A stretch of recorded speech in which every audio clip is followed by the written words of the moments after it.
BC సోదరులకు తప్పకుండా ఈ దేశ మొత్తం మీద కాంగ్రెస్ పార్టీని గెలిపిస్తే ఎక్కడైతే కాంగ్రెస్ పార్టీ గెలుస్తుందో తప్పకుండా ఆ రాష్ట్రంలో కులగణన చేయించి మరి ఎవరి హక్కు ఎవరి వాటా ఎంతుందనేది తెలిసి బీసీ సోదరులకు న్యాయం చేస్తామని చెప్పి ఆ రోజు రాహుల్ గాంధీ చెప్పిన మాట ప్రకారం ఈరోజు తెలంగాణ రాష్ట్రంలో గౌరవ ముఖ్యమంత్రి రేవంత్ రెడ్డి గారి యొక్క నాయకత్వంలో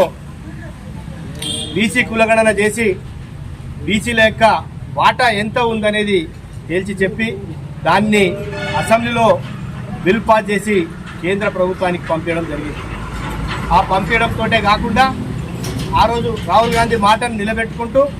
మరి బీసీ సోదరులకు 42% ప్రభుత్వం కేంద్ర ప్రభుత్వం ఇచ్చిన ఇవ్వకుండా